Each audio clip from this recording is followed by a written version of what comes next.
I think the pork cheek is cooked beautifully. It's just melt in your mouth. It's sticky with the glaze. The freshness of the crab works really nicely with this pork cheek. And the lobster with the lardo, I love it. Really tasty, really tasty.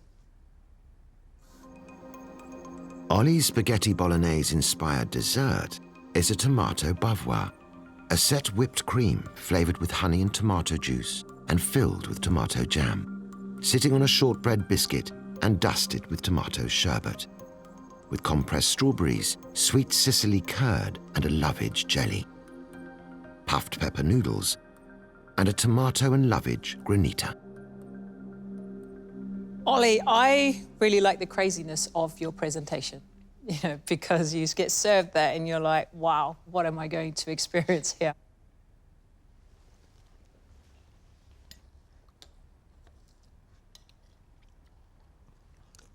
Ollie, when you spoke about your idea today, your spaghetti bolognese, I thought, really? Now that I've tasted the dessert, I think the dish is excellent. I do. I think it's smart, it's different, it's intriguing.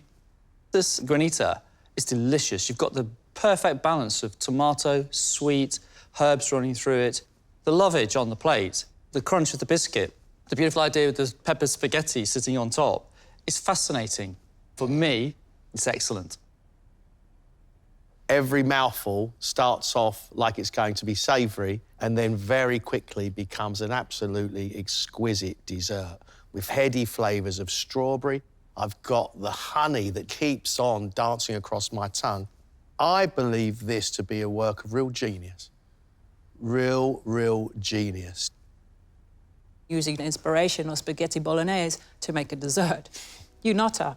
It's great. Don't change. It works. I've been waiting for feedback like that for a while. I feel like I've just sort of been just under the line. So yeah, to just creep above it and get such good feedback, yeah, absolutely made up. Matthew's surf and turf dish, inspired by his first visit to a Michelin-starred restaurant with his mum, is Braised Iberico Pork Cheek, sitting on roasted fennel infused with dill oil and topped with julienne of apple. Lobster tail covered with lardo, a fennel salad, crab salad, and a pork stock aroma.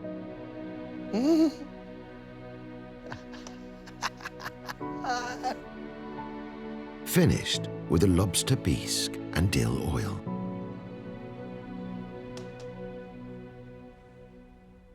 Wow. Well done.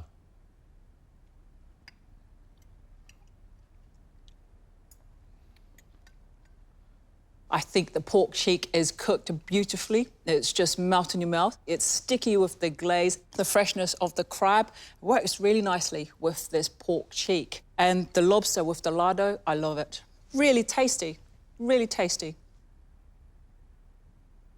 Mate, you rock. I mean, that is just awesome. I love that bisque. And that herb oil is slightly aniseed. And then you've got little bits of fresh apple. And then you've got a little bit of citrus running through the crab, and the crab is salty. It's just delicious. I love the roasting of the fennel, the oil, the dill. It's an undercurrent of aniseed that just keeps coming back time and time again. I love the pork fat on top of the lobster. That works really well. Another good dish from you. In fact, it's a very good dish from you. Thank you very much. My pleasure. I still remain unconvinced over surf and turf, but nothing in the world would stop me from completely and utterly devouring all of this dish. So you're convinced then? So you're convinced? All right, OK, all right, it's good. I'm feeling amazing. I'm so happy that they enjoyed it. It's a great comment. To fall into the top two is very small margins. So I'm still very nervous, but I'm happy. I've done everything I can. Michelle's dish is based on the memory of her grandmother's fruitcake. She's made a muscovado and ginger sponge with cinnamon meringues, cherries poached in cherry brandy and filled with cherry gel, a cherry puree, cherry glass tuile, rum-soaked raisins, and a raisin puree, with a cinnamon oil aroma. Way! And a rum and raisin ice cream. What happened to the ice cream? When I put it in the ice cream machine, it wasn't churning fast enough, so I put it into the chiller, so it didn't set.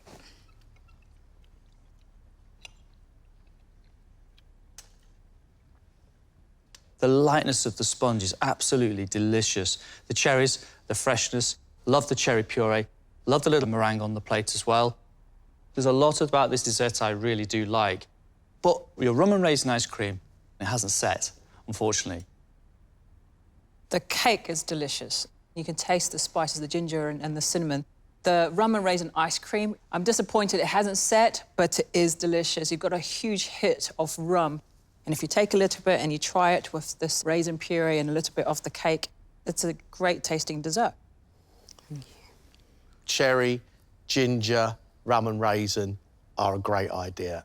But you know yourself, this is not how you wanted your ice cream to be. Feeling okay. Ice cream didn't go to plan. Still got good comments, so I'm focusing on those to keep me happy. Inspired by the flavours of the South African dish, bobotie, Sean has served rack of pork and pork belly, a curried apricot puree, almond milk gel, fresh apricot, dried fruit, sourdough toast and almond granola, black curry powder, and a pork jus.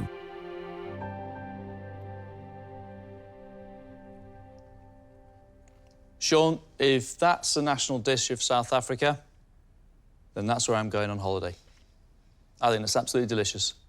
The touch of fruit in this dish, the apricot, is just balanced beautifully well. I really love the granola flavour, the textures of it, once it all gets mixed up with that delicious sauce. I just love this dish. I think it's great. The almond puree is lovely because it just gives everything a lovely creamy texture and creamy flavour. I love the cutlets. I don't particularly like this belly. There's too much fat in here. I'm chewing this and I don't like it. The pork cutlet with the crackling, still crunchy on there is delicious.